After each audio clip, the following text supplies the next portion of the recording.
Good evening, and if you're just tuning in, you are listening live to the Angel Rock. I'm your host, Lorilei Potvin. You are listening to United Public Radio Network, or sometimes we're known as the UFO Paranormal Radio Network. And we are broadcasting to you live out in New Orleans, Louisiana. I want to give a huge shout out to Joe Montaldo, who is the owner of UPRN, as well as he has many of his own incredible shows. One on Wednesday night that he has. He has a Friday night one, The Centralist. He does the Gray Zone Uncensored with the lovely, wonderful Michelle DeRoche on Saturdays. Also, if you are just tuning in and you're listening live and you want to watch the show, please come over to our YouTube channel, which is UFO Paranormal Radio. You can look that up. We are also broadcasting to you tonight from the second of our three channels, which is extraterrestrials, UFO extraterrestrials and gods. I think that's how you say it.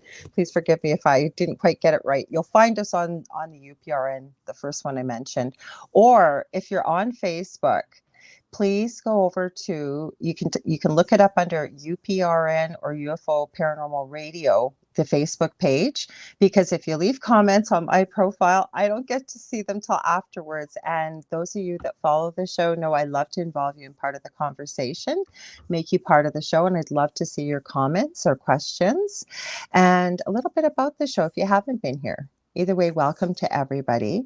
This show, I say, cover all aspects of the esoteric, the supernatural, and a little bit of truth seeking in there thrown in the mix from time to time. And the guests that I have on, whether they're sorry, my mouth is not working. What they're doing either extracurricularly or professionally, they are making a positive change for humanity. A little bit about myself. I'm a Canadian clairvoyant medium, crystal Reiki energy healer, Akashic Records practitioner, a spiritual teacher and mentor, and I'm also a registered nurse. Tonight, we have a wonderful guest for you. I have to give a huge shout out to Gavin Lee Davies. He is the wonderful person for PR with John Hunt Publishing, and he always sends me the best guests, I should say, and tonight is no exception. I'm going to read her bio first. Our guest tonight is named Alessandra Segrado. I'm just going to read what he wrote here. It is certainly unusual to have the origin story of a book founded on overcoming challenges. Alessandra's story, however, is quite unique as the solution arrived at for, sorry, I'm typo here, arrived leading to a powerful, fulfilling life, connecting to all aspects of what is generally accepted. So I'm going to take these glasses off to make the human experience, namely on physical, emotional, and spiritual levels. She grew up as an adopted, quarter Black, bisexual female mystic in a house of strict Salvation Army ministers. I'm sure that's going to give us a lot to talk about. Leaving an abusive marriage and going through a divorce and subsequent bankruptcy, only to face a walnut-sized inoperable tumor growing inside of her brain. And I understand that it was brain cancer, and she's been through this twice. So definitely going to talk about some of the things that she's done to heal herself. These are just some of the things that have made her who she is today, completely healthy, free, and living a life of bliss. Throughout her life, she's lived a dichotomy of two worlds, one of business as a high-level corporate consultant and successful business owner, and one of a spiritual explorer, mystic, and teacher. She has been privileged to touch thousands of lives over the years as a recording artist of guided meditations, a public speaker, and of course, a retreat leader. Along the way, creating a new system of approaching spirituality in a way that some have called a paradigm shift. She now felt it was worth sharing with the world by having her wonderful book, Soulphoria, published. Welcome, Alessandra. That's quite the Thank bio. you. I love it. There's a lot in there, but thank you for the beautiful intro. I can't take credit for it. That was from Gavin, and I was trying to see it with my glasses. I just realized, oh my gosh, like everything's blurry. I do want to say I found out just before the interview. I figured that Alessandra was, but she is a fellow Canadian like myself. So nice to have a fellow Canadian on. Welcome. Yes, well, thank you. And thank you definitely to Gavin and John Hunt, who were been amazing with my book. So, yeah. Just love, you know what? And I tell everybody this, sometimes on the air, sometimes off. I've had Gavin actually as a guest on the show as well. But you know what? He is such a dream to work with for somebody like myself that does a show. And we have people that have books and what have you. I never have to ask him for everything. He has Mm. everything all in one page. He makes it so hard when we're dealing with other PR agents that don't work like he does. So organized. Well, it's such a high standard too, Yes, right? Like you it's kind of true. wish everybody was doing the same. Of So course.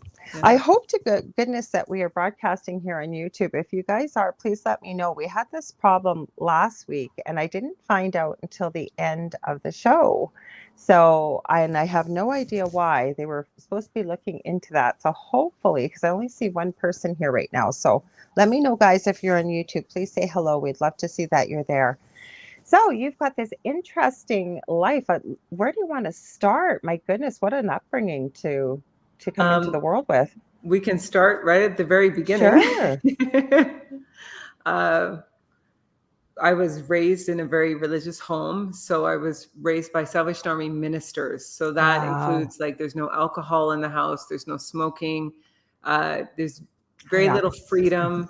You can't really dance or anything like that. There, it's a very restrictive upbringing. And you were adopted too. And I was adopted as well. And so I Okay. had three older brothers, and all three of them were natural born, and then there was myself. But I mean, Oh, it's nothing. My parents were difficult. very loving. I mean, very good Hmm. parents. It was Hmm. just a disconnect. Like I always felt like I was literally completely out of place. Oh, So that's really, really difficult.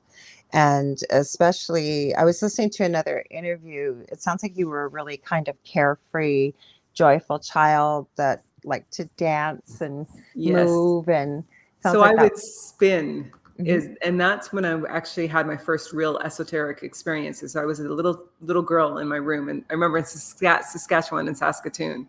Okay. And that's for all the Canadians who would know where that is. No Hmm. one else would know where that is. But I was spinning around, and I started thinking if I spin faster and faster, I could feel myself almost trancing out, not knowing what I was doing. But because I Wow. couldn't dance, I would spin, and that would actually set me into a state where I would start to see different entities and experience different beings in different dimensions. I was just going to ask you, you know what? It's so funny when I have people on my show, we almost get into the synchronicity because I was going to ask you. So you must have experienced, like you said, different entities and beings and what have you. How did you process that as a little child? Because I'm sure you couldn't discuss it with your parents, could you?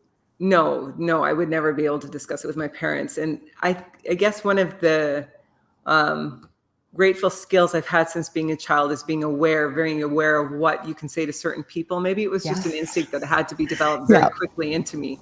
But you just learn very quickly that certain things were not accessible or acceptable to be discussed, and other things could be. So, no, it was something that, and as a child, honestly, we are so open and we are so Yes.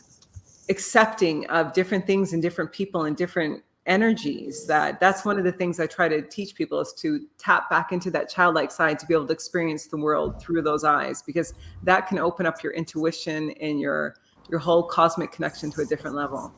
I'm smiling because as a spiritual teacher and mentor myself, and I remember years ago when I started re-tapping into my abilities that I'd always had but not realized.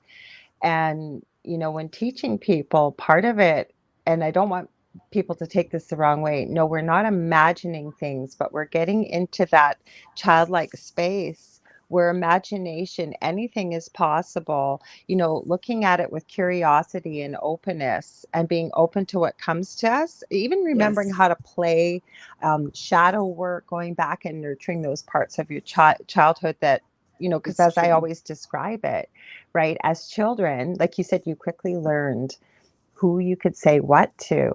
So in a Exactly. way, we almost file it away at that age. We're like a sponge, right? From 0 to 7. And we file it away that, oh, that's bad. That's bad with certain people. And it goes into the bag with the shadow that we carry with ourselves, right? Yes, and Hmm. that's something I try to also speak to in the book, is releasing those almost religious upbringings. I call it the spiritual striptease, where we remove all the masks off and allow ourselves to be free of the different religious and sometimes spiritual dogmas that can weigh on us and cause us damage. Mm-hmm. So, like you said, you grew up in this type of household. You had beautiful parents. You just never really felt like you belonged. And so how did you end up in the past that you are? Because like you're wearing two hats, right? With the corporate business and then really getting into the spiritual side. You don't hear about that very often, and being able to marry the two successfully. Well, I've always been, the mystic was something I stepped into when I was very young. And that's where I was meaning that as a child, I would spin. So Mm-hmm. I would really open up, and I just always had this connection that there was something more around us, Right. something different. And it wasn't a God that was going to look down on us and judge us. It was nothing Yeah. like that. Mm-hmm. There's just an experience, something beyond what we're experiencing. So that's something I've always known. And when I actually hit my later teens and early 20s, I actually started working in the corporate world. And I Okay. was doing my business degree at that point. And I was out for cocktails after a work event in Calgary. Okay. Sorry, I'm name dropping Canadian things here. I think some people have heard of Calgary. It's a pretty big Yeah. city. Yeah. Okay. So we were out for cocktails, and it was actually, she said to me at this point in time, when I was probably about 21, I was working for a large corporation. She said to me, she knows, there's something very different about you, and there's something more that you should be doing with your life. You should. And I just felt this triggering, and my hair standing up on my arms, and really absorbing what she was saying. And she was kind of encouraging me to go out there and actually experience more of myself and the different layers of life, and actually start to explore more of those abilities to tap into the external dimensions. And was this a mentor of yours or a teacher or a It was prof just or someone I was working with. oh, someone you were It was a working with? Sorry, I missed consultant I that. was working Mhm. with. Yeah. And so what happened is after that, I came back to Vancouver, Mhm. and I was taking a course, a public speaking course Mhm. at a university there. And actually, I'm not. Oh, at the public speaking course, one of the students in the course with me actually suggested I check out a place called Banyan Books. And Okay. Banyan Books is a very well-known in Vancouver spiritual bookstore. It's got a lot of spiritual philosophy and mystic practices and all of those fun other Yeah. dimensional components. So I went down there and I checked that out, and that kind of tricked me into it further. And then from there, my ex-husband actually had a teacher who he had really connected with, and they started talking about the fact that I'm into the mystic. So all these different things, these stepping stones, kind of Yeah. brought me to this one place. It all just, when it tripped in my brain, the domino just kind of all trickled over. I always like to get into this story because everybody has a unique story how it all plays out. For example, I worked quite a bit in palliative care, but I always say I've been so blessed at the beginning of my career to be there at hundreds of times at the beginning of life working in the NICU and then working out in the community. There was a lot of technical stuff we did, but I really gravitated towards the palliative care aspect, right? Because we get to see end of life. And I have to say, I almost didn't take the job working in the community because I was going to be working in the most dangerous part of the city, low income, lots of murder, rape, you name it was in this. And I was on my own being a community Wow. nurse, right? You don't have it. They wouldn't have known where I was for 2 weeks. I only went to my office every 2 weeks. Hmm. And I'm so glad I took it because of the lessons I learned.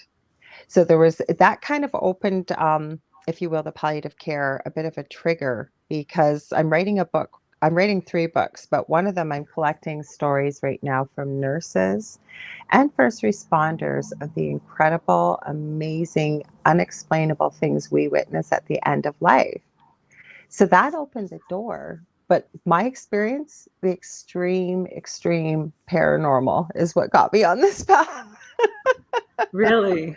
Living in a house that was my he's been thrown 15 feet across the kitchen.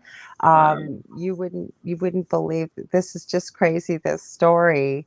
And it was in our previous home. We finally left about 2 years ago. We've shared it on TV before. We've shared it with Paranormal Survivor on the Travel Channel, and it didn't quite happen the way it said on TV, but the beautiful thing is it's allowed me to do what I'm doing now, speaking with people like yourself, for example, but listen to your story, and the thing is, you listened. You know what I mean? Like these things fell in place and you took advantage. Well, and I was drawn to it. Like I said, I've always been drawn to it. I mean, being raised in a Christian household and being at the age of 12, trying to go to the library to find books on witchcraft, just to find anything that would allow me to explore anything beyond this realm. So, I mean, I think some people are just drawn to it. And then when it's time, the pathway will open up for you and you just kind of follow it along and it will take you along. So, you know what I think is powerful though, that how protected you were at that age, because a lot of damage and things could go wrong with somebody, say 12, looking at books about witchcraft and of course. spells and but we're never alone in this lifetime, right? No, never. And that's, I'm going to just go back to my book for a minute. That's one of the chapters in my book is called The Flirtation of the Cosmos. Well, let's just go through your book because we keep kind of heading there. So let's go, because I was going to get to the point about why and how you wrote it. And because I'm very curious, and I'd heard a little bit with some of my research about it, but I'd love for our listeners to hear all about it and what it's about. So let's go back to why and how I wrote it. Okay.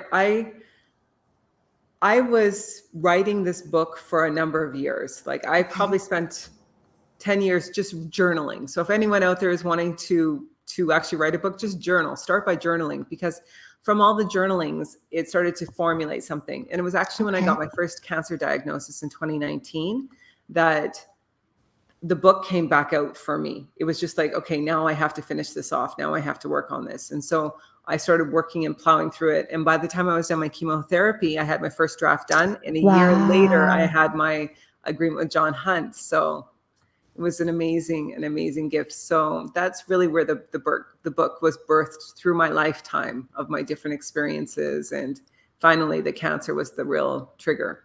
So with the cancer diagnosis, what, if you don't mind sharing, what was going through your mind that you realized now is the time to get this book out there? Like, was there a change in thought, change in the way you looked at the world? Everything becomes more precious. Every moment, every experience. Like I'm sitting here today and outside my window, I can see a lake and trees. And every time I do, it's just, everything is brighter. And, I think at that point in time, when I first got my diagnosis, I don't have any recall of my diagnosis. I was in such a state of shock that there was a couple of days where, and then they had to do a brain biopsy. So they actually drilled in and they took a piece of my brain out. So when I woke up in the hospital, I think you start looking at things differently. You start thinking, what have I wanted to do with my life? You actually start looking at it like, what if I only have, because I had lymphoma, and brain lymphoma is very hard to, it's not like there's no surgery or anything like that they could do for it. So you start looking at how you're spending your time and what you actually want to be doing and what you feel like. This is where the alignment of the soul, the body, and the mind really come in. And you're like, okay, I know what I might have physically wanted and what I might have mentally wanted, but what has my soul wanted? What has she wanted to express out through her? And that's really where the book was born from, the birthing moment. You know what, though? I think that's so important, because when we get into this field and, you'll hear many people talk about it, it's about the mind, body, soul. But I think you just hit the nail on the head, because for the longest time, I kept trying to figure out, well, what exactly are you trying to say here? And just what you just said there really makes a lot of sense, because a lot of people don't think about their soul. We take health for granted. We take everything for granted that is great in life, and it's going to keep going on forever and ever and ever. And then you have this major life-threatening health crisis, and you basically took lemons and turned it into lemonade, like, because you did. It's true. It's also helped me to realize that power of resilience, which is something else I'm trying to also share out more into the world, is how you can build up your own resilience, because the more resilient we are, the more we can handle, the more open we are to good things happening, because the more risk we're willing to take. So Yeah, that's important. I've listened to Dolores Cannon before, and she just happened to fall into my YouTube feed. I do a lot of resin work and creativity. That's where my thing is, where meditation comes and what have you, right? And it started playing, and some of the things she's talking about when she was alive, we're seeing come to fruition now. But the parts that were really getting to me is listening about the healing, because I do healing work as well. But you're the second author I've had on this month that has had an inoperable brain tumor and wow. is still here today, has written a book. But she was talking about, and I truly believe this, it's part of the message I like to share, is we are so much more powerful, incredible beings than we've ever been taught to realize, and how powerful our minds are, our emotions, what comes out of our mouth. And It's people, true. again, don't realize it. So let's get into your book, because I think that there's a lot of things in there that would really help a lot of people, even just starting out, because we're getting a lot of newly awakened people, I'm finding, over the last couple of years, especially. Okay, so I will walk you through Sure. the book process, because it's almost like I wrote the book so that anyone, wherever they are in their path, whether you've been practicing spirituality and exploring it for 10 years or you're literally just I'm starting out. glad you said that, because I made it sound like a beginner's guide, and it's not No, everybody. And I apologize. I just was marveling at somebody that's so new to this, and everything is just so overwhelming. It just seemed like such a great place to start, but you were right.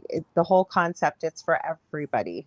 it is, Mhm. yeah. So the way the book unfolds is there's 6 parts to the book, and every Mhm. part of the book has a teaching and it has exercises at the I love end, it. because I really wanted to, it's called Soulphoria, Mhm. a practical and provocative approach to spirituality. And I love so it.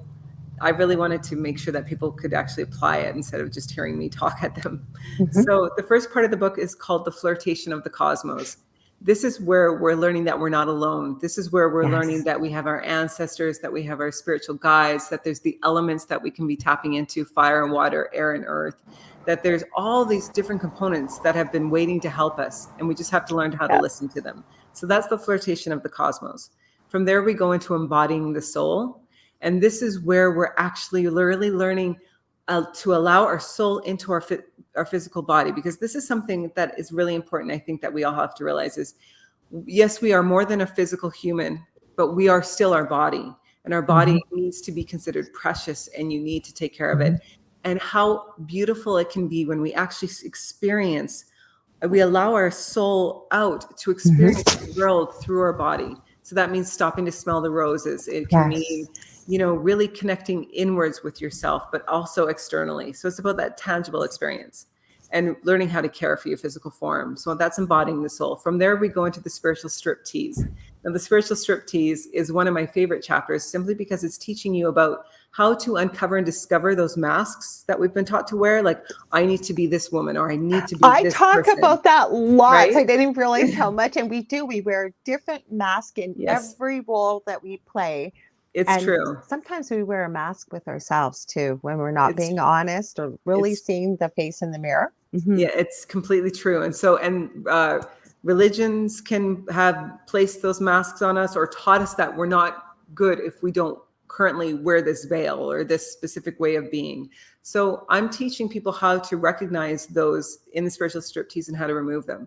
I Now, love it. after that, we go into the sublimely naked soul. This one I think is really important, because so often we are taught to recognize and remove the masks, but we're not actually encouraged in ways of how to actually solidify who we've become. So the Yes. sublimely naked soul means you have no more masks on, and you're actually able to go out into the world and share yourself proudly and confidently as the new you, realizing that your relationships may evolve, your friendships may change, that people might come and go because you have evolved and you have changed, and to learn to be okay with that and to be confident and proud of who you are in that space. I think that's so important, because it definitely will happen when you, and it doesn't have to be a spiritual or mystical journey. It can be anything in life, but when we make a change, for example, I was married before and had gone through a divorce. All of my childhood friends, none of them speak to me. I never had a disagreement with them or anything like that. It was, They weren't happy in their marriage. They all expressed this to me too. They weren't happy in their own marriages, many of them, and so um, they were jealous. They would say they were jealous, and it was difficult for them. But maybe their husband made too much money or whatever, or It's true. Yeah. and I thought, oh my God, like, am I crazy? Like, what is going on? And I've talked to so many people, not just women, it's men too, that they've had the same It's experience. the reflection. When you see in Mhm. someone in something that maybe you would Triggers. like to have for yourself, Mhm. but maybe you're not there yet to be able to access it, it can cause you to Do become you uncomfortable. cover that in that part of the book? Because I think it's so important, but it's I do. a growth. I love it because I haven't heard of many books that do. But when we are triggered by somebody or somebody really pushes our buttons or makes us angry, there's a message in that. Like you said, there's something within ourselves, I believe, that we are not addressing or looking at, It's and it's true. staring us right in the face. Yeah, it's Hmm. very true. Hmm. The next part of the book is called Becoming a Mistress of Mysticism. I love it. And this part of the book can be for men or women. I've just leaned towards the feminine side. We talk about becoming your child side and healing the child I side love it. and learning how to apply the child side, your teen side, and your woman side. And so often we've forgotten about the teenager. And that's the side I think is really important for people to reconnect with, because I always give the example, not just by healing your teenager, but also think of, like, let's say you're going into a business meeting and you need to be a little bit cocky, a little Hmm. bit on the edge, a little bit bringing yourself out there. You can pull on that teen energy to I help like you that. to go into that meeting for that. So there's, in the Mistress of Mysticism, we talk about the three sides, as well as we talk about ritual and being the creator of your own life. So when you say ritual for people, I'm sure some people out here just hearing this for the first time. What do you mean by that exactly? So you don't have to give everything away in the book, but just sort of in No, no. generalization. So ritual, I'm referring to talking about putting together like full moon or new moon Oh, rituals, I things like love that. it. Love Yeah. it. So every part of the book, it touches on every aspect that I've just Hmm. said. Now, my next stage will be to actually, I want to develop programs, workshops for each part of the book, Ooh. so that if you pick up, for example, you pick it up and you love the Mistress of Mysticism and you want to go deeper into it, there's only so much I could fit into the one book. So Yes. Hmm. yeah. I hear you. And then It the sounds last like there's many books in there. Yes, yes, exactly. And then the Uh, last part of the book is called Soulphoria, which is just okay. the finale of it. Well, we can talk about it because I think it's important. We're just Okay. going to use a little bit different language because well, go ahead. What maybe we'll just use the word pleasuring oneself instead, just because we're on the hour we are. But I think it's important to talk Okay. about this. So that is actually in the embodying the soul aspect of the book. So Hmm. embodying the soul aspect of the book, I talk about the fact that if you're actually going to consider yourself a beautiful thing and you're going to actually embrace yourself, then self-pleasuring is an important aspect for your soul to connect with your body in a different way. And you Hmm. could reach a different level of meditation as well as manifestation through that. Because if you think about it, when you actually reach that peak of self-pleasure, Yeah.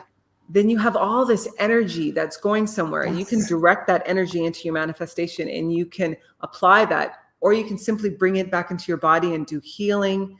There's a lot of beautiful things that we That's can why do I with wanted that. to talk about this because I don't have a problem talking about it. Just we're kind of on family time zone, depending on where we go out. So I know we had to be a little bit careful navigating the wording because I'm very open about talking about these topics.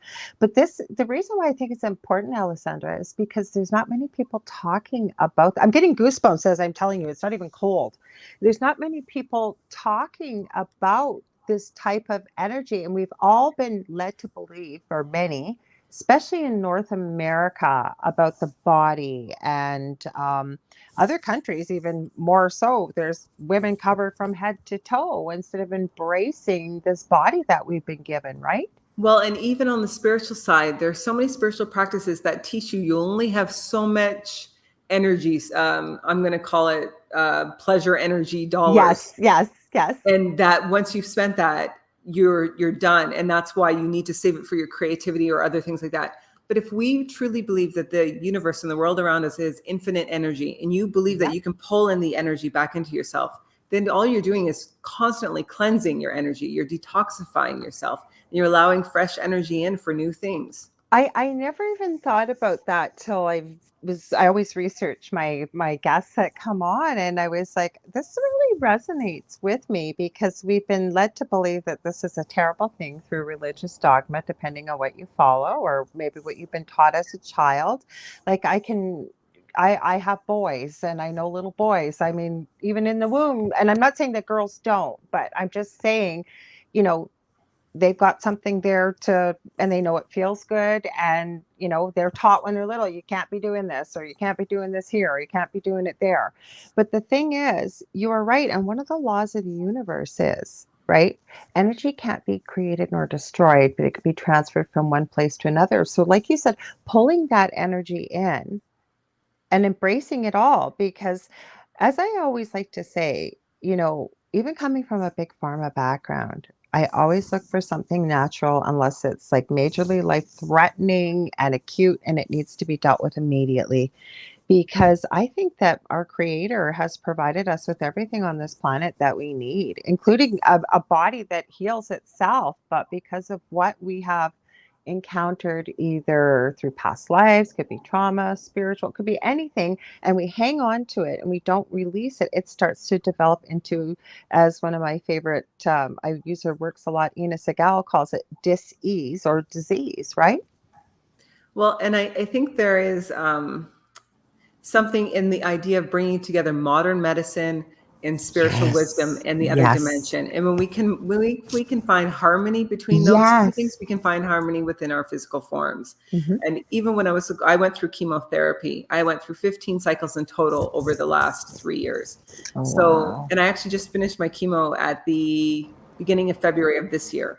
Oh, wow. So Congratulations. thank you. Congratulations. So, even when I was doing my chemotherapy, I would actually spend time talking to every organ within my body. I would talk Love to it. my brain starting first to let it know it would be healing.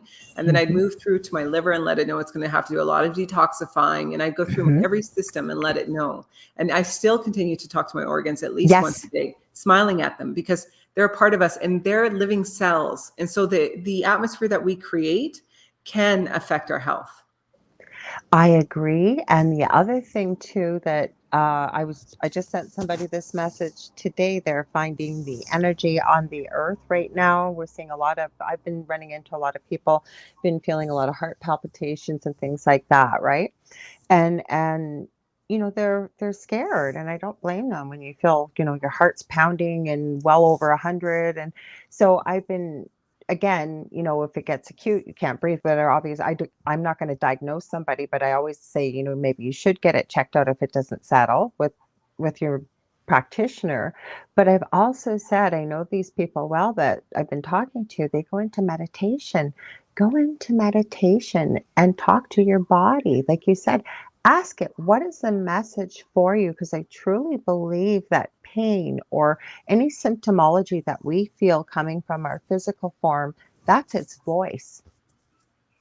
Yeah, I agree. I agree. Hmm. And then I think, like I said, I'm surprised you're bringing up Dolores Cannon again, but really resonated with me. And she'll tell people she wasn't psychic. She just took people into almost like that trance type of hypnosis. And the she would call it the collective consciousness that she always connected with thousands and thousands of people. But she said the body was so little is, but she's since passed. But she would say, like, when somebody would come in with a back problem, she would know exactly what the issue was because she had dealt with thousands of people that the subconscious would tell them. And they're literal. You're carrying too much. You feel like you've got the weight of the world on your shoulders. You're juggling a million balls in the air and so on and so forth. I think there is definitely truth in that. I Mhm. think we also have to be careful, though, not to um, turn it around that the person's not doing enough work. And this Oh, is one I of my hear you. concerns Yep. with, like, there's certain philosophies out there that, oh, this, you got sick because of this and this, and that Oh, means you're not no, and I meditating don't enough, it like means you're that not either energy enough. because then we're Yeah, putting and that's blame, and exactly. nobody would ever, ever consciously choose say what you No, have been through. of Hmm. course not. No. And I Hmm. think I find often that spirituality has almost gone a little bit toxic at times. There's I becoming a agree toxic positivity. 100%.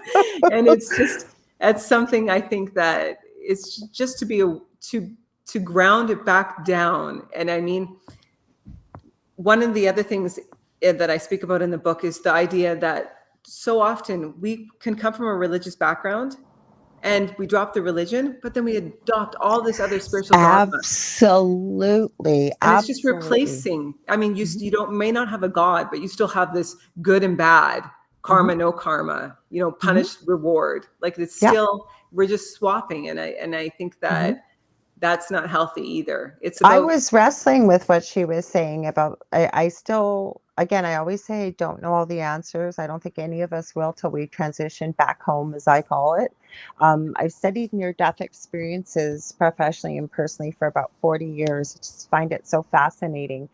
And I believe I had one as a toddler myself. But my point is, that is one thing she talks about that does not resonate with me, that it's all karma. You're creating karma. You're going back. You're just going to have to come back and keep doing it, keep doing it. To me, I kept thinking, what's the point? Like there would be no point to this to me, that you just keep coming back and doing it over and over.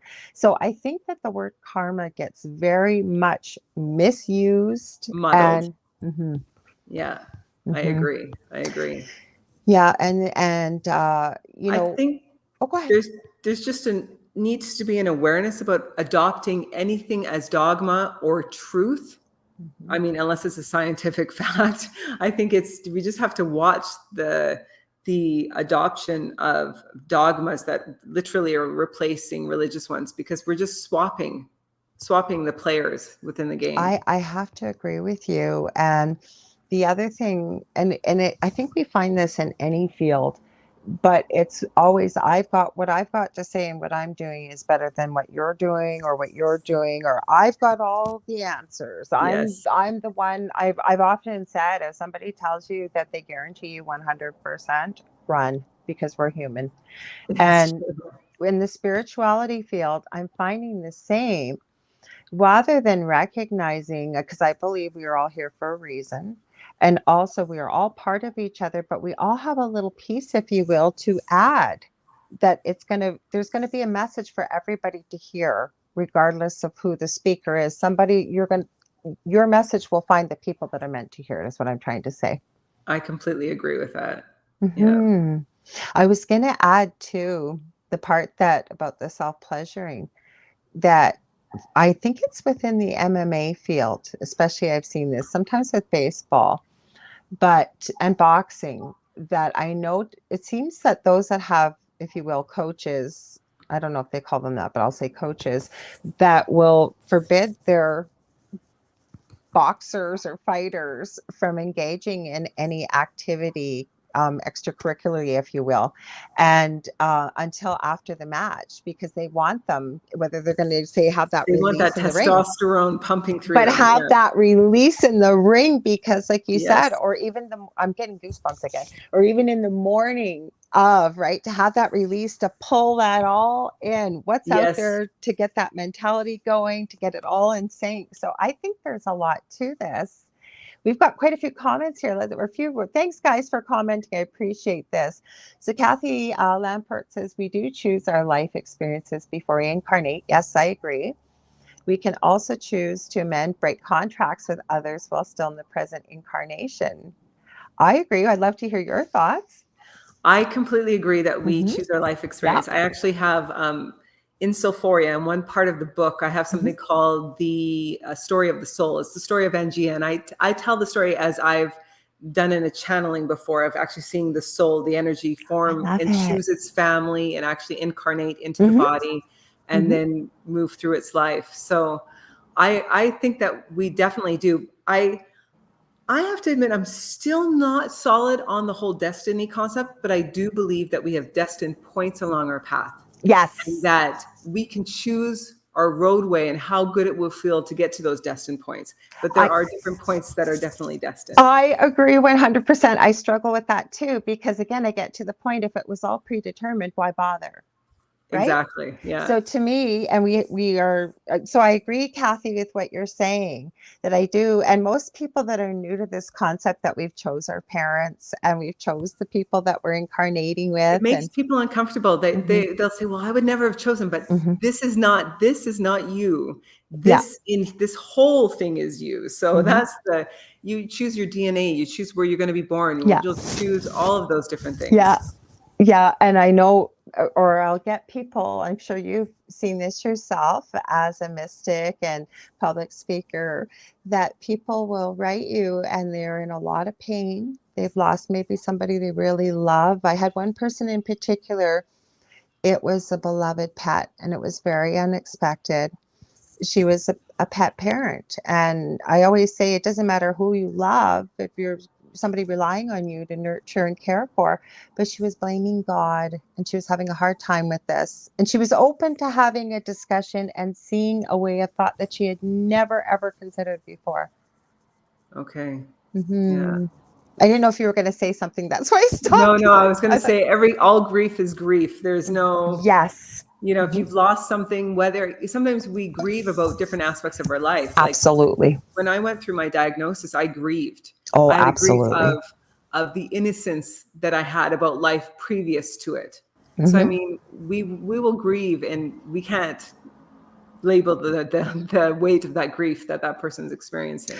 That's, I think I was starting there with the palliative care because I think it's so important. And in university with my nursing degree, well, it's in psychology too. It's the five stages of death and dying with Dr. Elizabeth Kubler-Ross. And I always have said, should never, yes, it can be applicable, but it should almost be called the five stages of loss and grieving, because it doesn't matter what it is, a marriage, a job, It's moving a true. house, whatever it is, we go through this process. And for people that are unable to see that, or maybe they haven't lost a big thing in their life, they think you should be over it. Well, you've had enough time, or It's true. it's Yes. so personal. And I think it's important for anyone that's listening, or anyone out there that needs to hear it. It's important to realize you're allowed to grieve, and to give Yes. yourself the time and the space that you need to grieve, and Yeah. surround yourself with people who will support you in it, who won't coddle you, but will support you and love you through the process,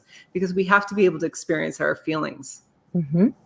No, I agree with you. And some of the other things that I've shared with people is, you're going to have good days and you're going to have bad days. And there's going to be things in there that you'll think you're okay. Like maybe, time has passed a large amount of time. And then the most innocuous things set you right back.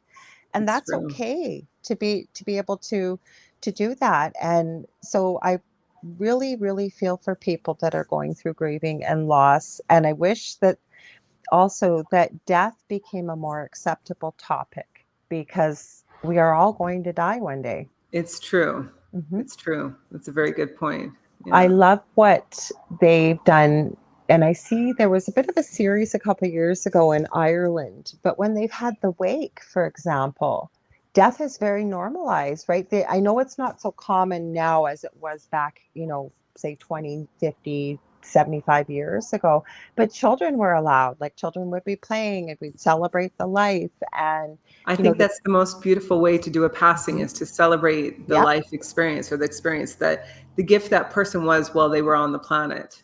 Plus, they never leave us. And I never want to True. argue with or step on somebody's belief systems, but working within the mediumship field, they're there. They're there for every party, every celebration, every time you cry, every time you It's think of them. true. And then they'll say, well, then that means they didn't cross. No, we can be anywhere infinitesimally. There's no space and time. It's true. Hmm. Yeah, it's true. Yeah, so you get into these concepts, and I always, like I said, I think I'm going to be a lifelong learner till the day I die, because, for example, hell, when we were talking about karma, right, with religious dogma, it took me a while. I was raised Catholic. I never resonated with it. And I always say to people, I'm not knocking religion. If you need it and it works for you, great. But I was forced to go to church every Sunday. I was forced to go to Catholic school. I never got anything out of it. Do I believe in a higher power, who I call God? I respect other people's labels for whomever their higher power is that they believe. Yes, but my smart ass answer always was, well, I was always taught that God is our father and God is everywhere. So if those two things are true, which I believe them to be true, I don't need to go to a special building to speak to my father. It's That's true. mhm, Yes, that is true. mhm. I actually, I don't have a belief in a God. So And that's this is, okay. yeah, That's okay. yeah. That's okay. Yes. I think that we are, I guess my focus has always been on trying to bring people down into the God or goddess within them and the divine eye of them, and then allow yourself to merge with Okay, the so let's energy that's talk out more there. about that then, the divine, because we have feminine and masculine energy in us, whether we are male or female. I believe in Oh, past lives, we could have been a man. I could have been a man last time and a female this time. it's Mm. true. It's something else that I find curious with past lives is a lot of people seem to think, I'm not saying that you think this at all, but Mhm. I'm wondering if you notice this as well. When people talk about their past life or future lives, they're thinking they're bringing the same consciousness with them. I know. But that's the thing. You're not the same personality. You're not going to like the same Mhm. people or the same things as you did in this life. You're going to be a Mhm. completely erased with a slight haunting of memories Mhm. as you come through again. Well, the other thing is too, right? I believe that we set lessons for ourselves when we come here. But I come across this concept and I really believe that Earth is a school. There are so many souls waiting to come here because, regardless of whether somebody wants to call it their karma, like Dolores Karma, canon, or whatever it may be, apparently this is one of the most difficult dimensions to come to. And I would agree because we come in with spiritual amnesia, we come in these clumsy, heavy, fragile bodies, right? And we're fumbling through it. Like, it was so interesting to hear because I get into all kinds of different concepts looking at stuff, right? I'm very open minded. But as far as I know, we're one of the few species in the universe that we go to violence. Like, we have violence all over the place here, right? It's true. I actually consider it more of a zoo. Yeah, I feel like I'm okay. That, visiting oh, the human yes, zoo. yes, Like yes. it's, sometimes you're going around and you're just like, wow, okay. Yeah, I've never understood it because, and when I've told people this, and I don't say it with an air of superiority or judgment, I always say it's not my job to judge. I have never hit anybody. I've never hit my children. I came from an abusive where, I think it was part of the era of growing up. I'll be 57 next month. And that's, I mean, spanking and slaps and verbal abuse. And like, you just didn't think of the things about how your words came out. And even with that being said, and I don't go to a place of victimhood because I don't even talk about this very often, saying how I grew up, because I always say embrace it all. It's what's made you who you are today. Mhm. But, where was I going with this? Sorry, I'm losing my train of thought as I'm talking to you. I think when I was doing my research, and I liked what you were talking about, because again, it resonated with me with contracts. If we've made contracts with people here, it's, before we've incarnated, it's okay to break them here. And I really do believe that. I think it's okay to break them. Mhm. It's not something that I would encourage. I Oh, no, feel no, no. like That's why it was just a topic for discussion. But I, go ahead. my thought is that our best pathway that we can live through this life is literally by following our soul path, which means you learn to quiet everything down and tap into that.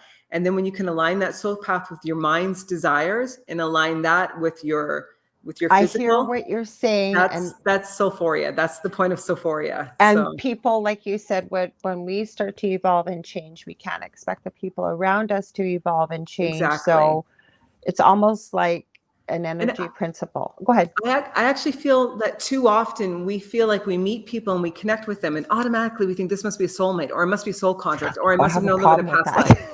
And it's and it just honestly it becomes a little bit silly because not I everyone we agree. connect with means that there's a soul contract or just everyone we're attracted to means we must be with them or we must have had a past life with them because we have this No, bond. It doesn't mean no. that. I Just like to look at it like a play, if you will. I think it was somebody that had a near-death experience and came back, and this is how it really resonated. I don't know if it'll resonate with other people, but when they look back, they went, holy cow, it was all just a big play. Like, I was the center of like the main character, and there was the supporting cast, but all the other actors coming in to support were waiting in the wings to come in, and they were talking about their life. So I agree with you. Not everybody you meet, like what is it, twin flame? This is what I get all the time. They've Yes. got to be my twin flame, I or know. they think I know. soulmate I'm is sorry, like but the love of your life. Soulmate can mean lots of things, and not everybody's your soulmate. Or sometimes your soulmate could be your nemesis. Think of this. If your yes, soulmate is the person that is supposed to cause you the most growth and evolution and change, it might be the yes, person that has brought you the most trauma in your life or the most drama. yes, That's the thing. yes. So I think we have to let go, look for your person, the person you want to maybe live your life with, but it doesn't mean it has to be a soulmate. Mhm. I love that you said that, because again, there's a lot of discussion I find about this, because especially with doing readings with people, and again, I'm not knocking anybody, and I tell them that confidentiality is so important to me, but they usually are about, why am I here? I'm at a crossroads. I'm not really sure where to go, or romantic love.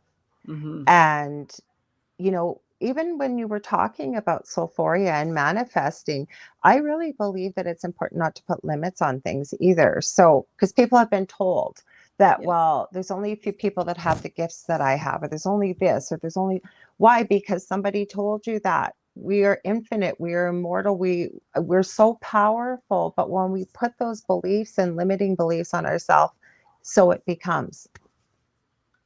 And I think with manifesting, it's important to, instead of focusing on, I know they tell you to be very specific, which I think is good if you're going to perform, if we were talking about feminine mysticism and I was talking about ritual, I would tell you to create a sigil that would be very, very specific. But we're not talking about that right now. We're talking about We overall can. manifesting. I'm intrigued.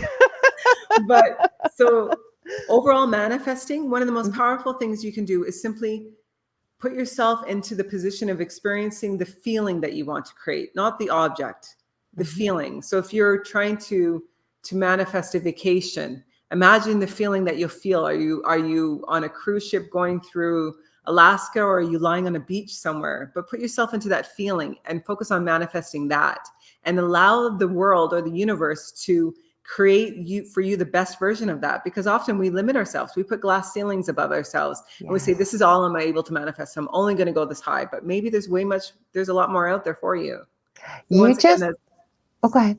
I was going to say, once again, that's learning to listen and connect into yourself. And that is the number one starting point, I think, for every spiritual journey, is I, learning to hear it yourself. just resonated so much with me when you said, because at first I was thinking, okay, the feeling, because I'm not a master at manifestation, I'm getting better at it. But when you said, imagine the feeling and create that feeling, and the words that you just used, I could literally picture it. I could see it. And I think that's the hardest thing for people, because there's so many people out there, again, creating limits. And you were right, when we create limits, because there could be so much more out there for us, right? Exactly. Yeah. Hmm. And if you're going to be specific, then be careful with how specific and what type of specific you are, because you may end up creating something that wasn't exactly what you had wanted. Right. I Yeah. agree. The other thing that I've been trying, well, I think I'm getting better at, and I hope that in this field that we all are starting to learn this too, that when you don't get what you want, right, there could be a very specific reason for why. More than likely, it could be something bigger, better, or avoid something that maybe wasn't meant to come into your path. There's a whole bunch of reasons, Exactly. right? I often use the analogy of, if you imagine that you're on a road trip and you're driving down a street and you've Hmm. got your partner with you, or Yeah. whoever's your dog, doesn't matter. Let's say you've got your dog with you. So you're driving down the street, and let's say you have a destination, a very specific destination you're going to. And there's all these cute little towns along the way, but you're too busy. You're focused on this destination. So you drive by them until a tire pops and you're forced Yep. to pull over, and you're forced to go into this destination that you were planning on driving by. And you Hmm. meet these people, and this beautiful experience happens for you. And Hmm. that's often with our manifesting, we focus so far ahead that we forget that there's all these beautiful experiences that might happen along the way. And if we don't pay attention to that, a tire might pop on your vehicle and you might have to pull over and you might be forced into it. But just embrace it then. I mean, that's I just love what you said. Hi, Janie. Welcome. She's over in the UK. She says we'll catch up show on the show tomorrow. Said bye. Thanks for tuning in, Jeannie. I know it's late over there. Let's talk more about what you were talking about with Soulphoria and the feminine energy. And I really want to dive into some of these concepts with your book because I think it's a very powerful, really unique book that, like you said, anybody could really use. So which concepts were you Were thinking you of? talking about the goddess, and Okay, so in the Mistress of Mysticism component, again, the book I mean, I can go on and on about these well, parts so much. let's, because Okay. you know what? I always say, I didn't say it to you before the show. The show is always about my guest. I said I did tell Alessandra before the show, and most of you that have tuned in before, I just leave it up to spirit wherever it goes. I say, where are we going with this? But I really love the concepts in your book, and I think it could be so helpful to so many people. So you go wherever you want with it. How about that? I'll leave it open. Okay, well let's talk about the feminine. Okay. So with the feminine component, one of the things that I realized when I was writing Soulphoria was that we often focus on, when we think of the word goddess, what do you picture? You picture a woman, usually a woman that's long flowing hair and is an adult female, but we never think about the different aspects of that goddess. There's a child component and there's a teenage component. And this is one of the challenges that I'm trying to bring out in the book, is for you to realize that for you to be your full goddess aspect, you need to embrace all of you, which means that you embrace your male and your female, and you also embrace your child and your teen and your woman. And the book Okay. will guide you through healing those different aspects, as well as learning how to play with them and build on them. So, for example, in an aspect of pulling out the child, I have an idea what that would look like, but for our listeners and viewers, what would that look like? Where would we pull out that childlike energy and aspect? So I would, for example, pull out that childlike energy and aspect if I was going into a creative meeting. Okay. So I would need a point of being creative, let's say, and I had to get really colorful and think outside the box, to think like a Okay. child. So Oh, I there would was pull no that. box? Yeah, exactly. To realize there is no box. What are we going to Yeah. do? But Yeah.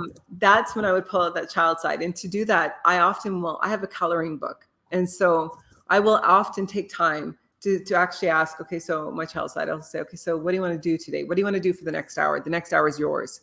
And that's really important as well, to spend that time with your different aspects.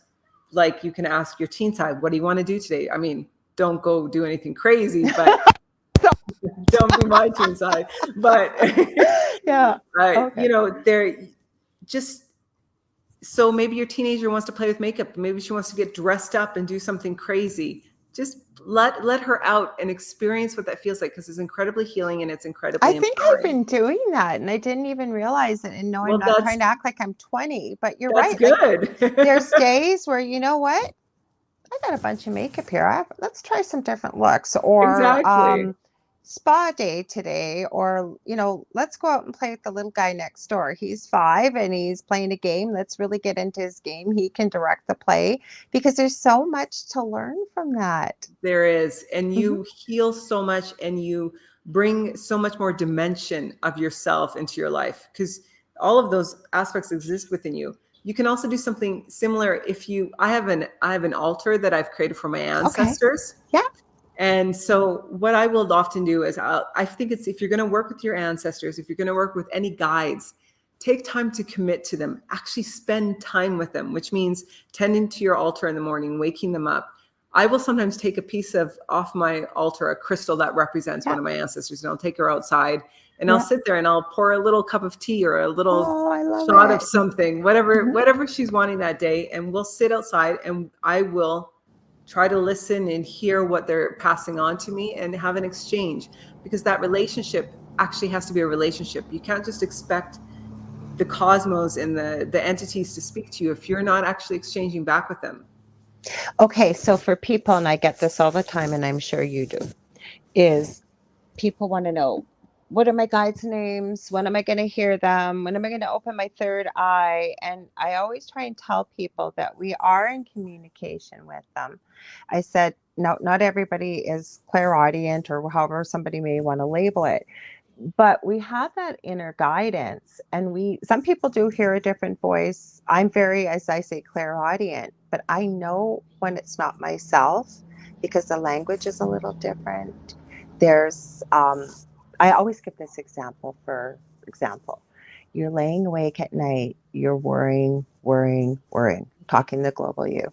You've got this horrific thing coming up, you need a solution, there's no way out, and you're going over and over and over and over and over in your mind. You can't think. And all of a sudden, there's a stroke of genius. It just comes out of nowhere. The answer is there. You follow the advice, and everything turns out beautifully. That's kind of like what it's like trying to hear, isn't it? Or connect. It can be, yes. Mm-hmm. I find that often if you stare at the question too long, it will just kind of glaze over. You've got to almost remove yourself from it. Mm-hmm. Excuse me, and take a small break from it and I allow don't mean all the time. I just sort of use it as an example that knowing the difference, like we don't know where that's, some people call it a stroke of genius. It's come from somewhere, but they will communicate. The one thing I do believe is that we do need to give them permission, as to say, I want to know you better. I want to connect with you. I want to feel you in my life. I want to be able to hear you. And that's why it's so great to have like an altar or a little space. And it could be a shoebox. It doesn't have to be some grand thing, but just a little space in your house where you're keeping different components of it. You know, the other thing is we have to realize that all around us there's nature.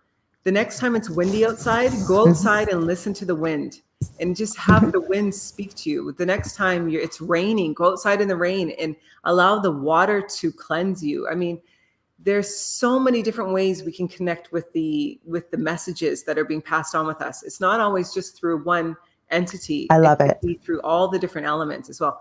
Drum or dance, turn on some music. It can be any kind of music. It doesn't have to be sacred spiritual music. It can be hip hop. It can be anything. There's a reason why I'm called the angel rock. Okay. Yeah, exactly. I love crystals and rock music. Exactly.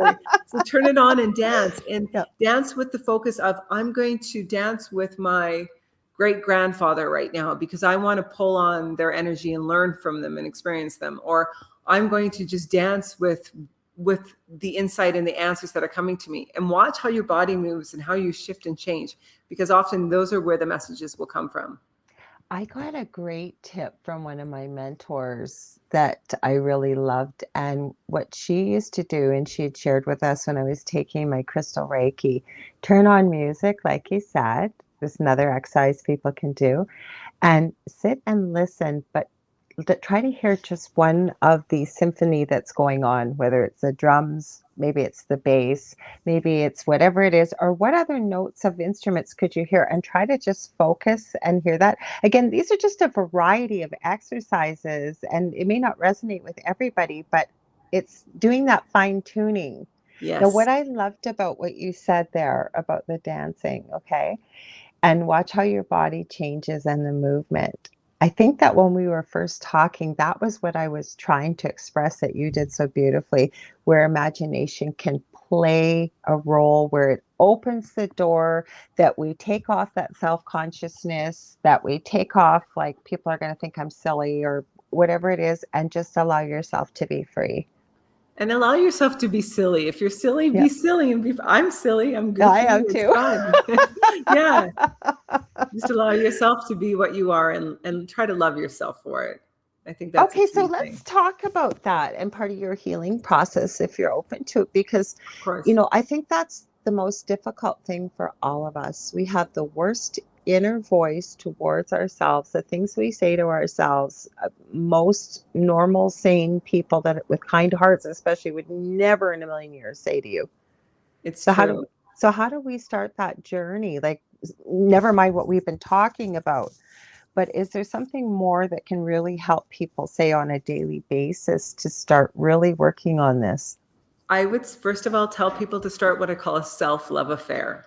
I love it. So actually attempt to start spending time with yourself. And, you know, it can be as simple as waking up in the morning and rolling over and going, hey, beautiful, to yourself. Just greet yourself like you would a lover. And when you start talking down to yourself, ask yourself, what I'm saying right now, would I say that to a child? Yes. Because if you wouldn't say that to a child, then you shouldn't be saying it to the inner child within you, or the you that's existing right now. You just said that so beautifully. Sorry, go ahead. That's okay. And I think that that can make a really big difference. But the self-love affair, I think, is really something also for us to explore. You know, it could be maybe every Thursday night you take yourself out for a dinner, or you do a movie night at home, Mhm. or you get your favorite bottle of wine and you pour a glass and you sit out on a balcony somewhere. It doesn't matter. It's whatever you do that you're spending time with you and Mhm. listen to yourself. And Mhm. again, journaling is really a great way, because then you can You actually know hear the what? I'm conversation. afraid of journaling. I'm going to admit it because I did try it a few years back, and part of the healing process, and it's very healing. I literally couldn't stop. Like I filled up half a book. So there's a lot to journal, but it's very freeing, isn't it? It's just almost a physical release of what's inside. It is. And you can also Mhm. do it. It doesn't have to be actually in a journal. It can be on the computer as well. Mhm. I mean, you can just free free conversation with yourself. Have a conversation, and actually when you come back and you read the conversation you've had with yourself, you might actually be surprised with the wisdom that's in there, as Mhm. well as the love that's hidden behind there. There is, because like I say, most, and myself too, I'm a work in progress. We all are with self-love, and there are days that we have good days and bad days, and Of again, giving course. yourself permission that that's okay. And I like that you said, and I've used it before, I've read it before, and I think it's so important. It should be tantamount to self-love. Is, would I talk this way to a young child? And if I wouldn't, you should never be speaking to yourself that way. Exactly. Yeah. Mhm. I think there's also the idea of learning to experience your emotions and accept them. Mhm. So actually, we call it the three A's. So Mhm. there's acknowledge the emotion, accept the emotion, and appreciate the emotion. So if you're dealing with anxiety, you want to acknowledge the fact that it's existing there. And then once you can acknowledge it, then you can start to go, okay, I'm talk to myself about it. I'm feeling anxious right now, and then start to appreciate it. What's behind this anxiety? Because usually behind those intense energy, there's a beautiful treasure trove of power that's hidden within you. And once you Ooh, I release that, like that. you've kind of allowed this extra energy to blossom within your system. I like that because I'm finding, at least in my practice, I run into a lot of people with anxiety. My eldest has suffers with that, and I have a son with severe autism. So anxiety is part of our daily world. So again, I can't feel it per se, but the description that people describe it with, and we've all felt anxiety before. I'm not saying I've never felt anxious, Of course. but some people find it so crippling. So I think that this is really helpful for people to hear. Yeah, and even anger, it could be any emotion that you're experiencing. Don't try to push it away. Instead, allow yourself to understand it. Become curious about what your experiences are.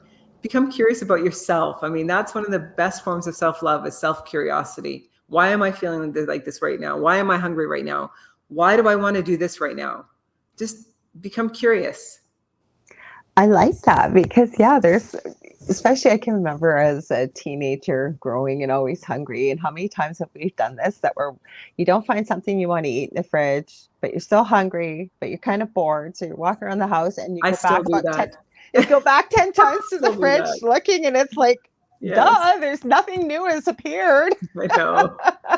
The fridge fairies didn't show up today. Yes, the fridge fairies. Yes, exactly. No, but it's true, right? And like I said, I think it's so important to be looking at all these aspects. And it's always been important, like I said in the beginning, especially for me, to understand why are people talking about incorporating mind, body, spirit, right? Like, what does that mean to people? Are you asking me what it means Yeah, to I me? am. I'm going to ask Okay. you. I know you know. I know. But for we've got people out here. This could be listening the first time. Maybe never heard this before. It's new to them, or like myself in the beginning. Well, what exactly does that all mean? Well, for me, it means that we're allowing ourselves to embrace the fact that our spirit is within our body, and our body is our spirit, and our Mhm. mind is. I used to describe it when I used to teach workshops. I used to describe it as if you imagine that the body is a vehicle, and some of us got Okay. Ferraris and some of us got Toyotas. It doesn't Yeah. matter, but your Or body's your jalopies. vehicle, which means, yeah, exactly. You want to Mhm. take really good care of your vehicle.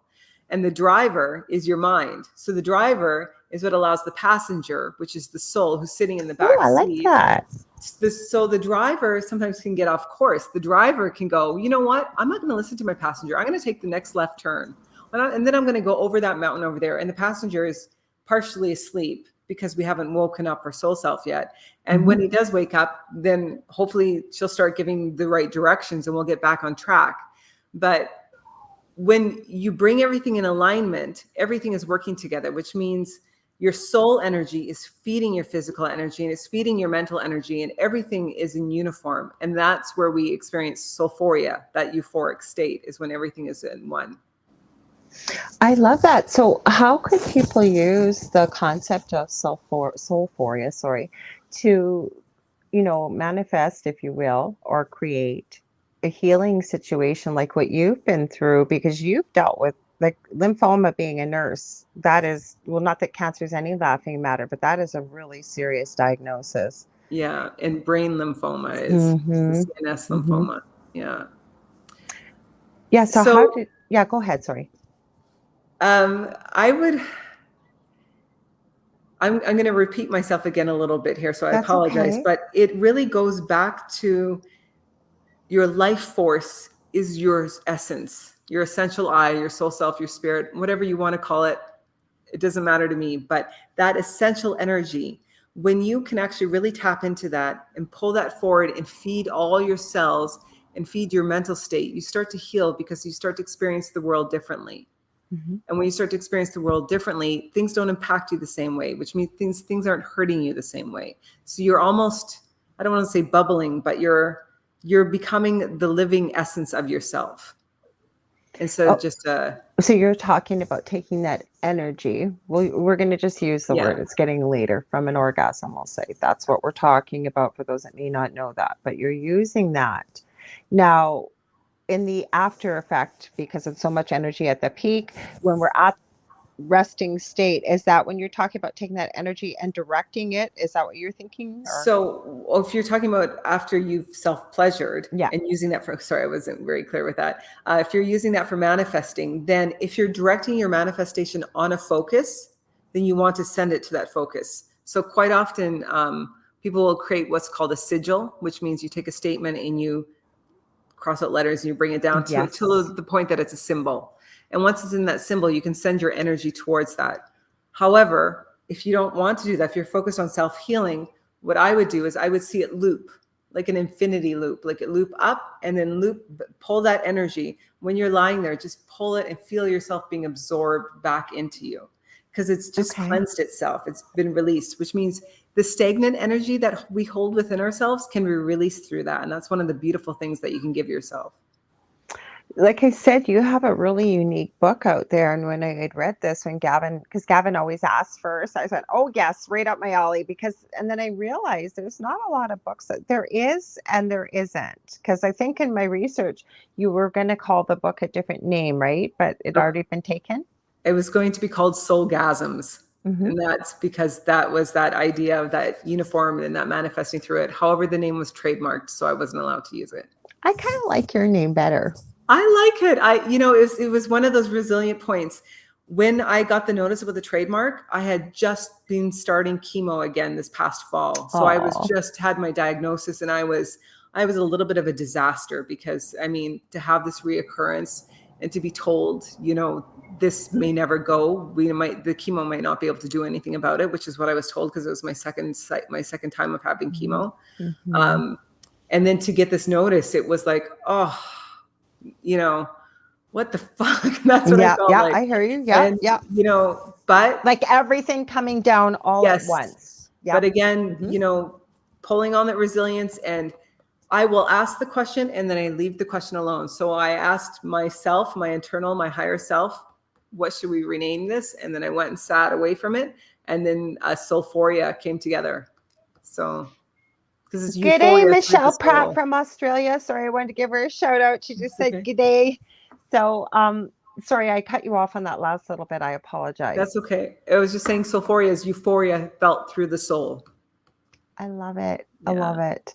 And I again, depending on where you live, like I said, we even had to be careful with the word we were using just because like we're kind of at family hour with the radio and wherever it's going out on the airwaves, but really it's not a dirty word. And it's, I mean, I always think that, you know, we've been created perfectly, and everything with our body, there's always been a purpose. So that including And what's wrong with wanting pleasure? Why nothing, do we? except we've been told that it's bad. And that is a Hmm. religious, tends to be from a Yep. religious structured upbringing, because they Hmm. don't want people to have freedom. They don't want free thought, and they don't want Hmm. people to experience pleasure, because that removes the control. And I mean, that's not healthy. We all deserve to experience pleasure. So, Well, I think too that, like, and again, part of my message has always been that we are so much more powerful than we've ever been led to believe. Um, I believe we are perfectly capable of things like telepathy, telekinesis. I mean, there's been a couple of videos I've seen from tribes that had never encountered other humans, if you will. And there's one video in particular I've seen where one of their shamans, I guess, levitating in the air. Like, wow. he's not something incredibly different from somebody else. It's, again, we're all unique like snowflakes, but the thing is we all come with the same car parts, if you will. And I'm not minimizing us, but I think it's all about the power of the mind, like you said, connecting with the soul. And I think when you merge those two things, Yes, the possibilities are endless. Oh, Michelle's exactly. asking about men or women or both. You kind of tuned in a few minutes late. You go ahead. I'll let you refresh it for her about the goddess we were talking about a little Oh, I bit, if you was, don't mind. it can be for men or Hmm. women. You just reverse where I say woman with man or adult. So you can say the child, teen, adult, because it's really Hmm. those stages of life. Yeah, Michelle, bring you up to speed very quickly. So Alessandra, she said we're talking, or are we talking oil changes? No. No, and men and women, women, I greatly encourage, and I'm going to say it, I greatly encourage women to self pleasure. If you Yes. cannot do that for yourself, you can't expect someone You else to be able can't, to do you'll it for never, you. and I have met No. women that Yes. have never, ever, ever experienced this. And I've been absolutely incredulous, and they Yeah. haven't. But there is a lot to unpack with that usually. And you're right. If you don't know how to do it for yourself, how can you expect somebody else to? Exactly. Be Hmm. patient with yourself, love yourself, be Hmm. curious about what feels good and what doesn't. Hmm.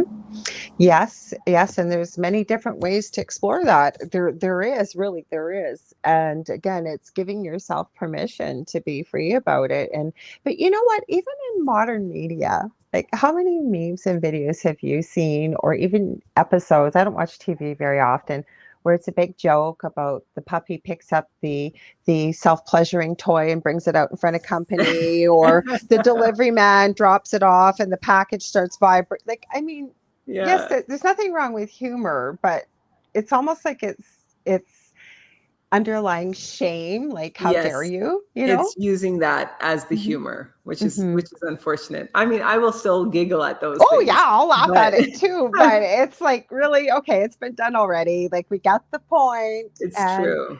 I do find that the younger generations, and I'm not that I'm calling myself an old lady here, I'm not a spring chicken, but what I'm saying is they seem to be more open about this. Have you found that as well? I have found that the younger generations seem to be becoming less sexualized. I feel like they are Hmm. less sexual. And I mean, Hmm. I don't really, it's not that I spend lot of time with people really in their early 20s discussing sex. So, Well, I have my eldest is just turned 27. He's part of the LGBTQ community and a part-time drag queen. And so I'm kind of around a lot more, or just even people in my groups and stuff. I tend to end up, not on purpose. I say age is just a number, but I'm not going to try and pretend I'm 18. But I love to hear other people's perspectives. And not everybody, but I'm finding, oh, Michelle's just wrote, interesting.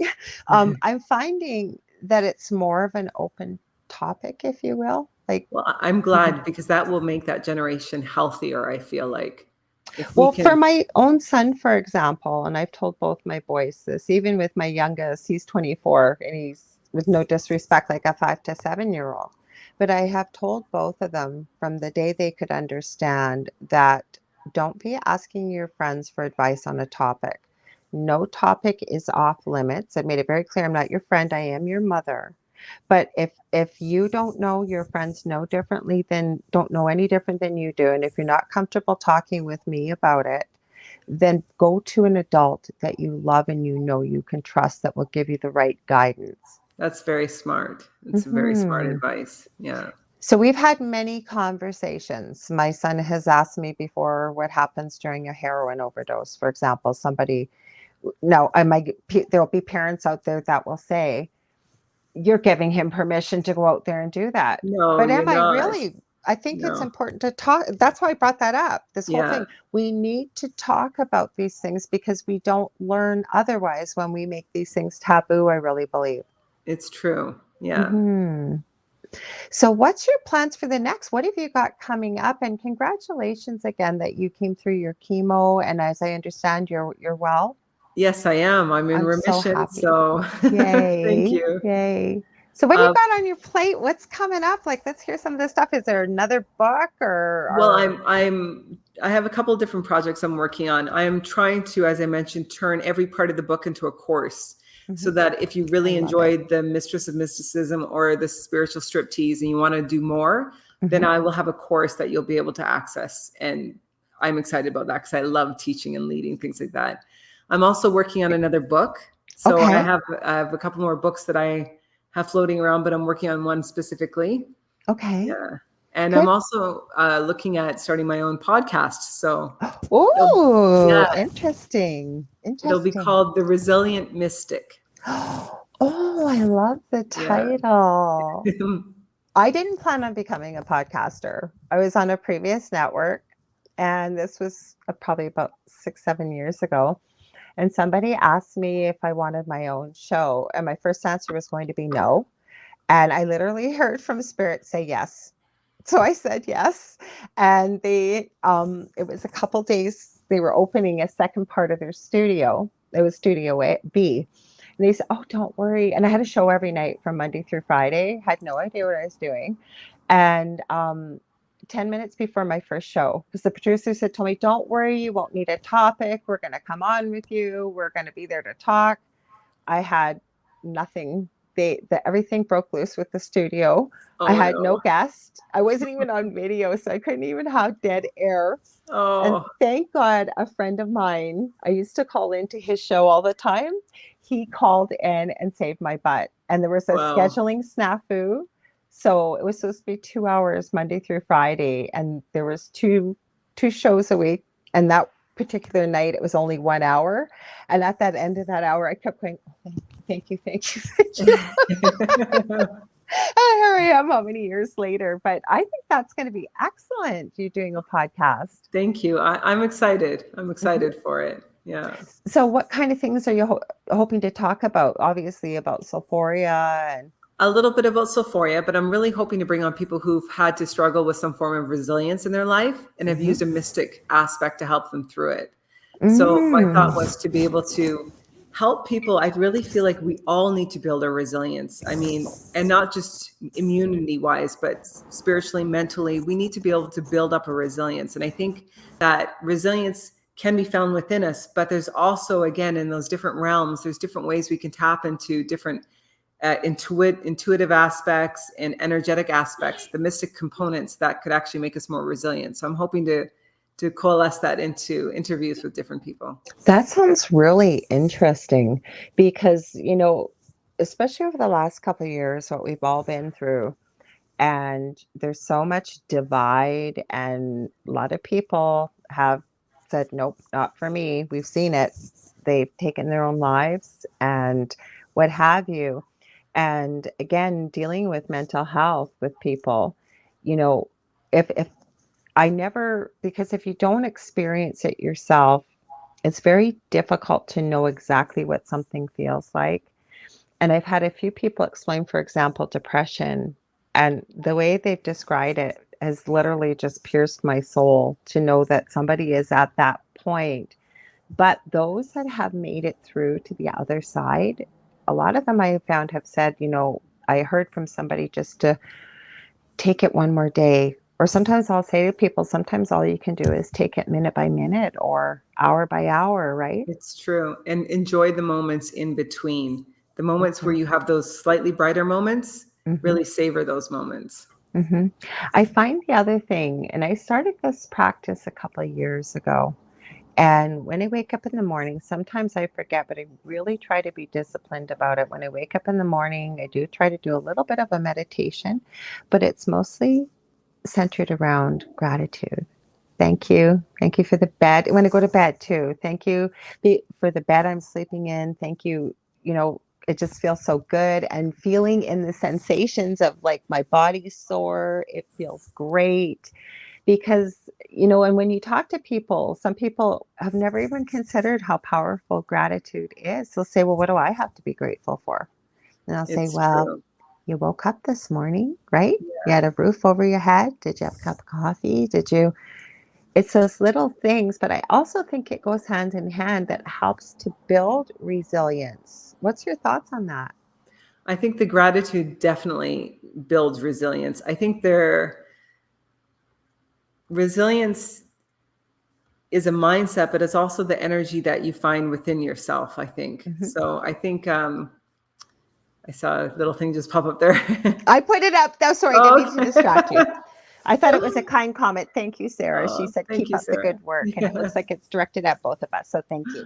that's Mhm. beautiful. Yeah. Um, I think that gratitude can definitely play a role in helping to build your resilience, as well as just realizing that you are doing everything you can. So, an affirmation I've heard through one of the online yoga teachers before that I loved was at the end of every day, just ask yourself, have I done my best today?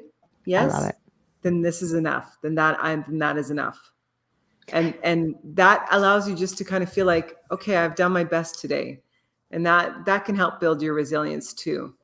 That's so powerful because in this day and age, with the online that people are seeing and Mhm. these, it's fictitious. Even reality TV is fictitious. Oh And yes. people are measuring themselves. Even when I was growing up, I had a bit of an eating disorder in my later teens because, and I'm not blaming it on anybody, but you'd see these impossible models that were real thin. And it's like, my God, I've got this voluptuous body now that I embrace. But back then it was like, my God, I think I'm fat. And, you know, it leads to these type of things. So that's why I think it's so important what you were just talking about, instead of measuring It, ourselves against everybody else. comparanoia is what I call it. Oh, I like that. Yeah, it's when we're comparing, and I think almost everybody is doing that. And it used to be a fear of being seen. Now there seems to be a fear of not being seen. Yes, If you're not FOMO, seen, fear you of don't missing out. exist. Exactly. But you do exist. I mean, that's where the spending time with yourself and just with yourself can help you to realize that you're a real person. You're a thinking, feeling, loving, beautiful being right now in this moment. And If you could real. just take the moment, everybody should just take the moment and hug themselves and be grateful for that. Mhm. Because I mean, that's a beautiful gift to give to yourself. And every time you do that, you're building up your resilience as well. You're making yourself a stronger person. You just said that. You're exactly right. You're real. Because I remember again, we work with many different mentors over the years. We can all learn from one another. And one of the mentors that really, really stuck with me was, what other people think of me is none of my business. And I remember when I first heard that and I was like arguing with myself going, of course it's my business. I care what people think. And then now I get it. Like it kind of goes hand in hand with what you just said. Have I done my best today? It does. And unfortunately, I mean, fortunately and unfortunately, we are social creatures, which means we care because it's built into our biology to care what people think. Because Hmm. back in the day, if we got kicked out of a tribe, how would we survive? So it's Exactly. also being accepting of the fact that, okay, sometimes I might have these things, but again, just feel the experience, accept it, acknowledge it, appreciate it, and then let it Move pass on. through you. Yeah. Hmm. Well, then, again, I go back, I talk about this often on the podcast, but with working with people, say, for example, with terminal illnesses, and I said, I have yet to ever have met a person. I've been so deeply grateful for families to have asked me to be part of this process when their loved one is transitioning. And, you say we're in there for IV therapy or something. And when you're there, you're spending a lot of hours. So you have a lot of conversations. And I have yet to meet a human being, whether they were millionaires or they were from the poorest of the poor, ever say, gee, I don't think I spent enough money. Or gee, I don't think I I did know. this or I did that. Almost every one of them, it was, geez, I wish I had told the people I really love or even just care about every single day, several times a day, how much they mean to me, because they do. Or, it's things like this that are so important. It's true. It's the Hmm. life experiences and the exchanges that we have with other people that really make up our life path and bring the beauty into it. Because you could be alone on a beautiful beach somewhere, but how long are you going to be happy there before you're going to be craving the loved ones in your Yes. life? Hmm. No, I agree with that. And I think it's so important to be okay with being alone.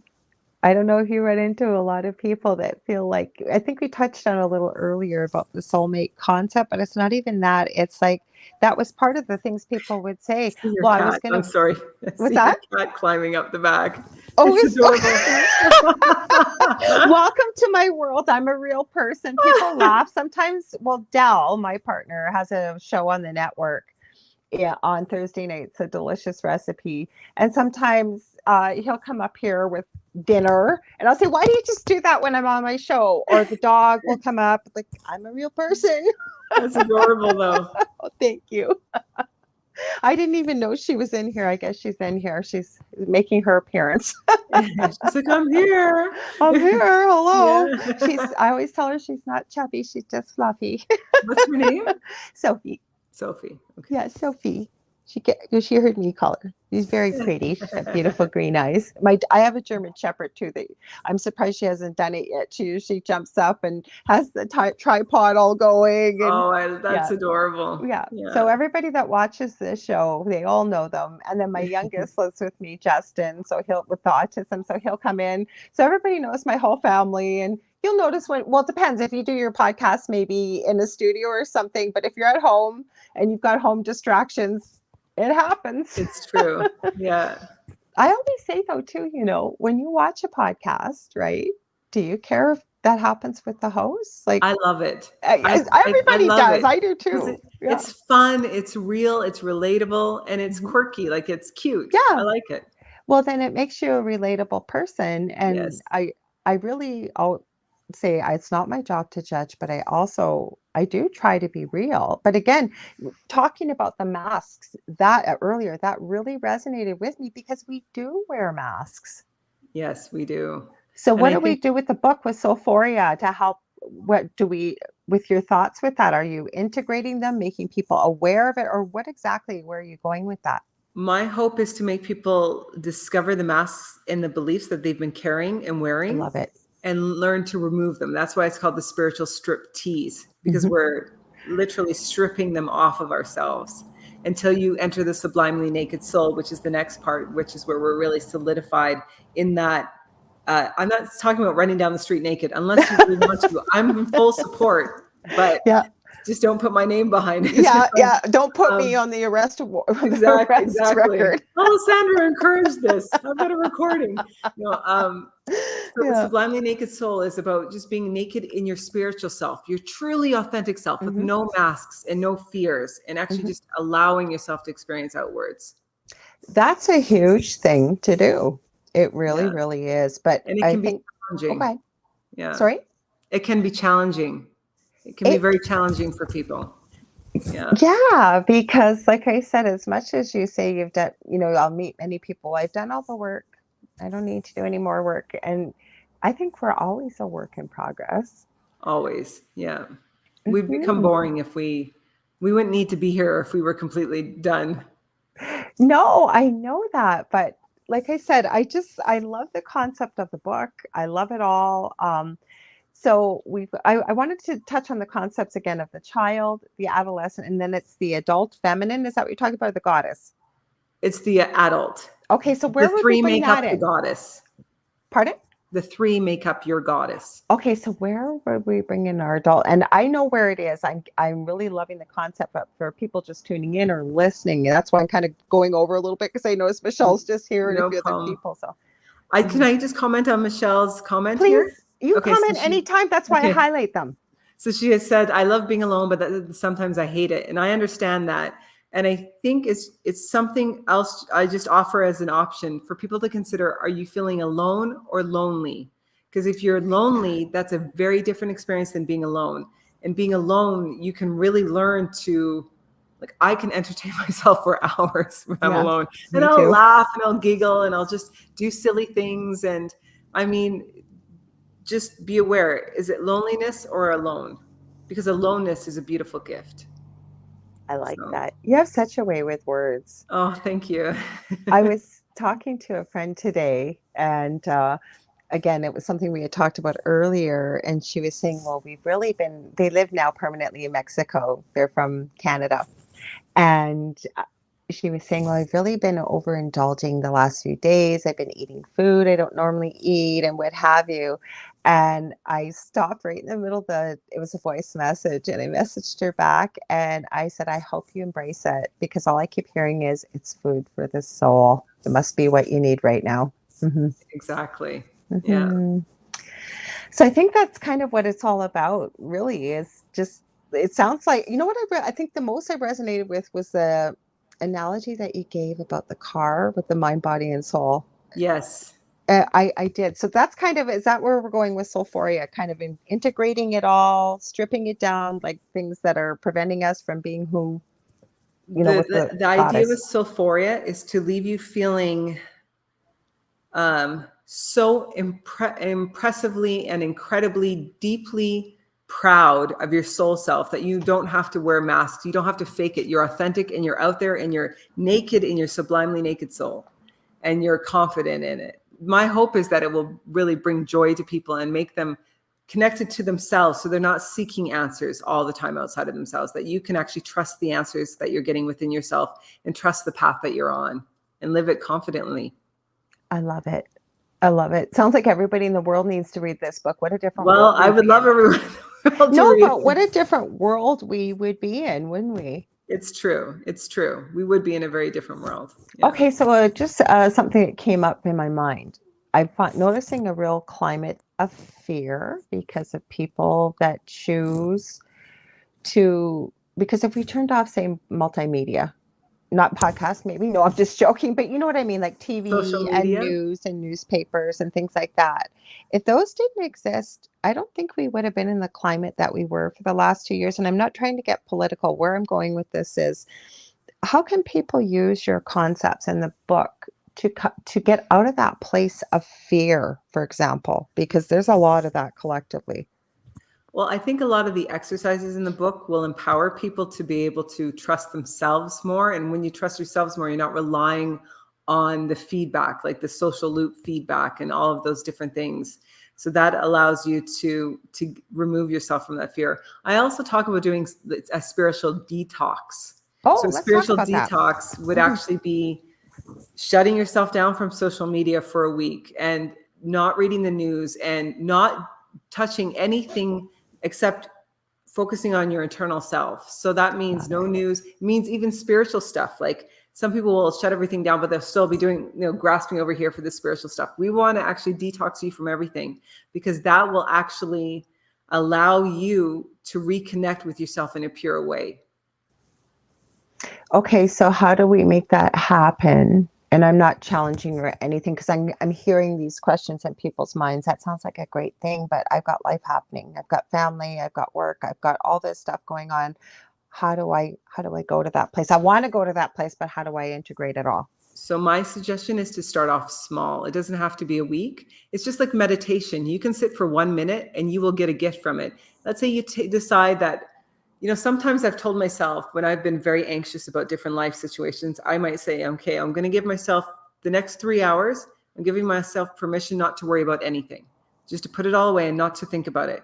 And you can do that. So you can do it in little chunks and build up from there. It doesn't have to all happen at once. I love it. Now, Michelle wrote that she said when you had asked if she was alone, or she said probably lonely. So what Okay. can we offer for Michelle from your wisdom? You really do have a beautiful way of saying things, and I'm so glad I had you on today. Thank you.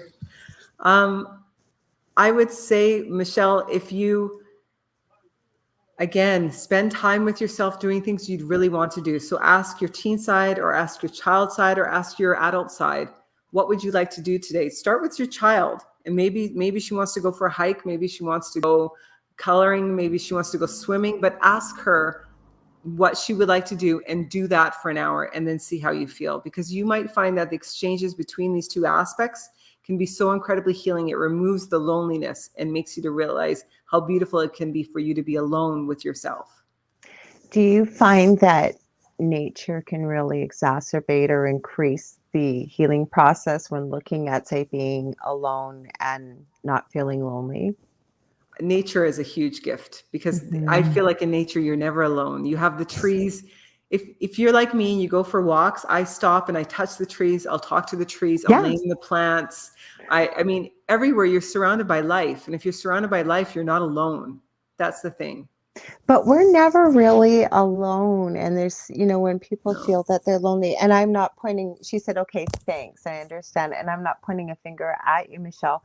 But what I'm saying is, many of us have felt alone. But I know also Michelle has some understanding in spirituality as well, that, we have our ancestors, like you said, or our guides, or with the Akashic records, we call them the masters, teachers, and loved ones, the ascended there's so many out there. And then in spirit, like you said, in nature, my goodness, the nature spirits, if you believe in that. I'm a big proponent of that.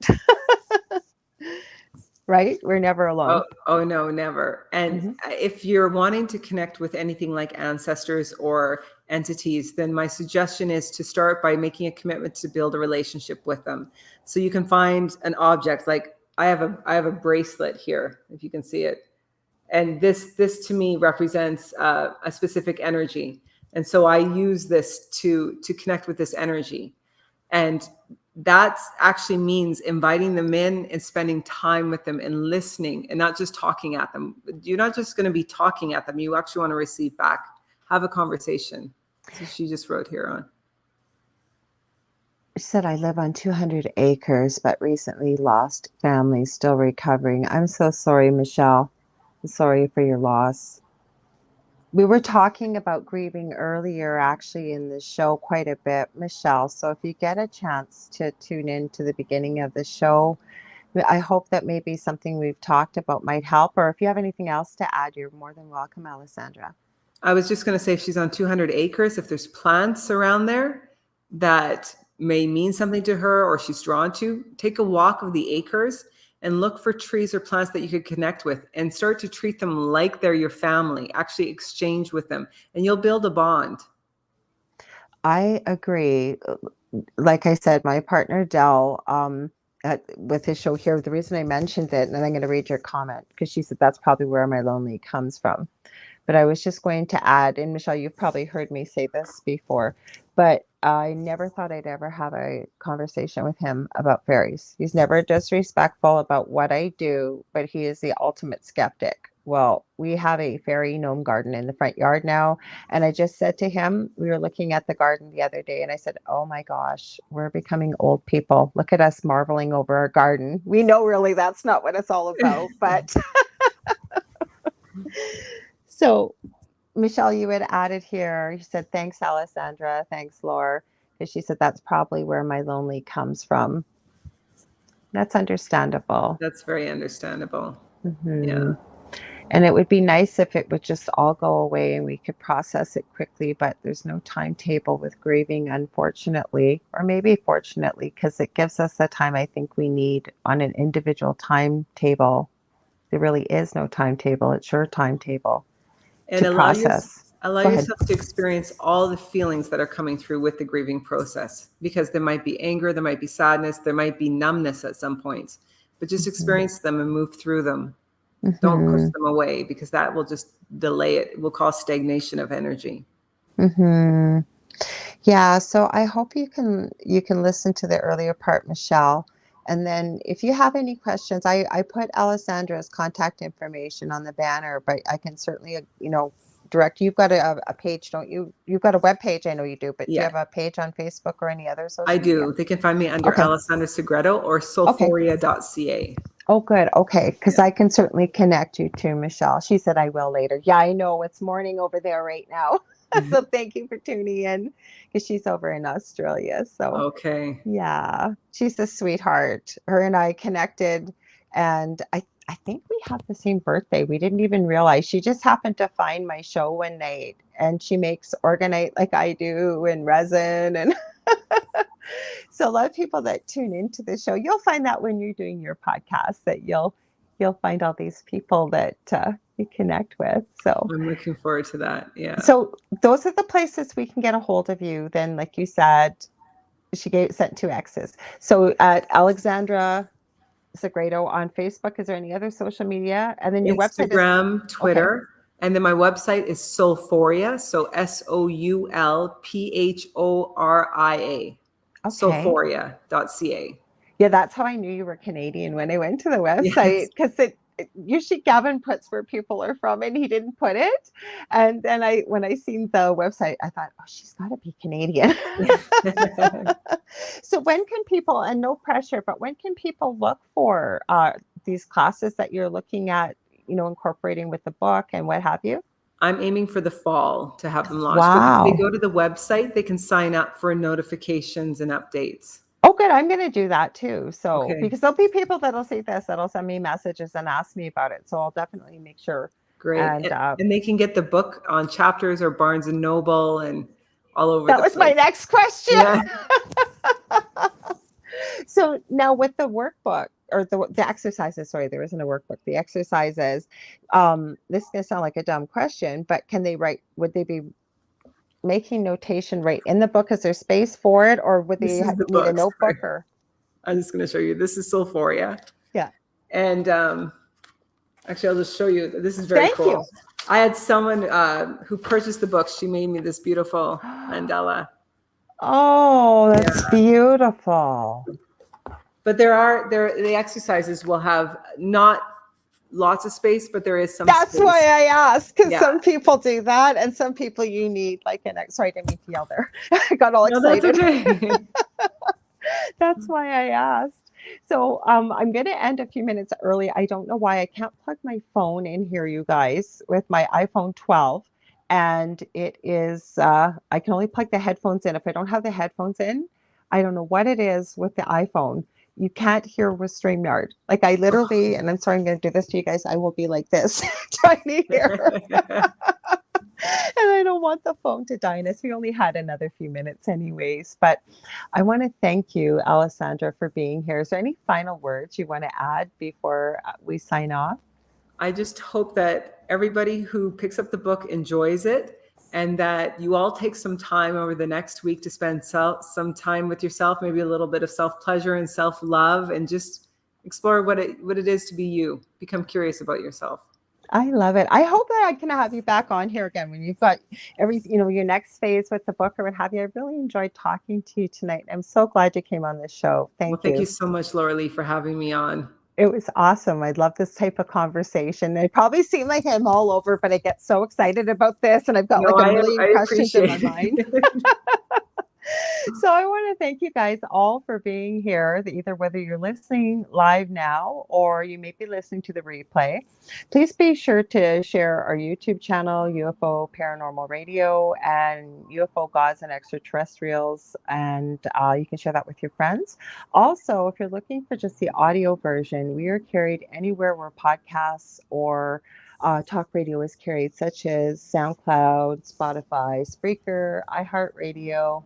What am I missing? Spreaker, Podbean. Those are just a few, though. Pretty well, if you've got an app to listen to talk radio, iTunes, you'll find us on there. And I want to also let you know, if you want to get a hold of me, you can get a hold of me on facebook.com/the Angel Rock, whether that's to book a healing session or a reading. Maybe you've got a guest idea or show suggestion or questions, feel free to reach out. Also, I have two groups on Facebook. All Things Paranormal is under Paranormal University. And then for many of the concepts we've talked about tonight, more esoteric, spirituality, power of the mind, and positivity, the Angel Rocker Tribe. And I'd love to have you be a part of that. I want to send you all so much love and light. Next week, so far, excuse me, I believe it's, yeah, I'm trying to remember the date. Yes. Next week, it's a long weekend here in Canada, which Alessandra will know, or a bank holiday for you, those of you that call it that. I don't have a guest booked on the Monday because I think I have family coming in from Toronto. So either have a replay or I do have some pre recorded interviews to do. Or if I'm in town, because our in laws aren't coming and they're the wife of the couple is a doula. She's doing a doula role. So it's whenever that baby comes. If worse comes to worse, she gets stuck with little old me. Anyways, I send you all so much love and light. We'll see you next week. Take care. Thanks again, Alessandra. Thank you.